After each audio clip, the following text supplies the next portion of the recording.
Last 2-3 years, we've seen several facets operating in the real estate market, and one of them was premiumization, large apartments, prices going up. What's your sense about the real estate cycle today? The real estate cycle seems to be going on very well. It's partly due to the very good Indian economic growth.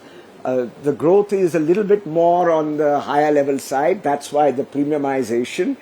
At the same time... will that continue? It looks like it will continue at least for some time. And at the same time, after the pandemic, the back to the office movement seems to be quite strong in India. So office space is also in demand. It is possible that there will be more hybrid working, more flexi working.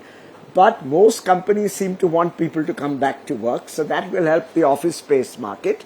And I hope that as the Indian economy evolves, people in the lower levels of the economy will also start doing better, and the more the government does to encourage that will be very useful.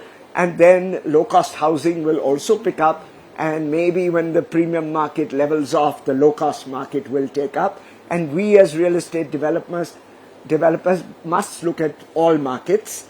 Of course, the premium market is remunerative, but we must strive to do better in the low-cost market. What's your sense about land rates and interest rates, because both play a very crucial role? Land rates are likely to go up unless FSI is increased.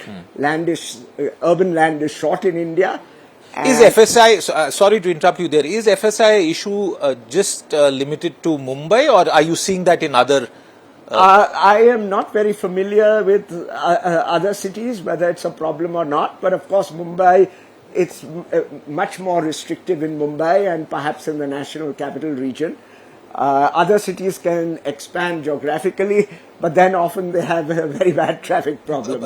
I continue to interrupt you, Sure. but the new fantastic sea link that we have seen, what kind of impact will that have in the newer areas that have now been connected? Well, it shortens the time of travel to Navi Mumbai for sure, especially from South Mumbai. From North Mumbai, it doesn't matter because the Vashi Bridge is very convenient. And from South Mumbai to go to Pune is also cuts down the time by 45 minutes or so. So one thing that's likely to happen is Mumbai is likely to become a megalopolis, something like what the Americans call Boss Wash, one big city from Washington, D.C.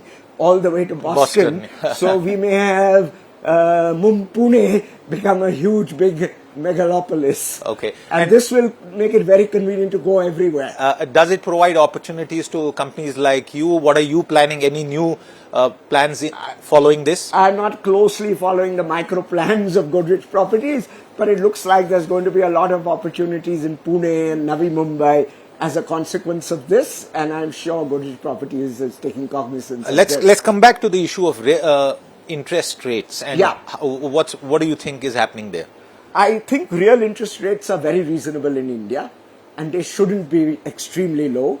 They're about 2 to 3%, and the RBI will track it. The RBI won't be in a hurry. If inflation falls rapidly and the RBI is a little slower, real interest rates may go up slightly, but it's better that the RBI plays it safe, and we should look for low interest rates only when inflation comes down, and we shouldn't obsess about nominal interest rates as long as the real interest rates are reasonable. We should keep investing as long as real interest rates are reasonable.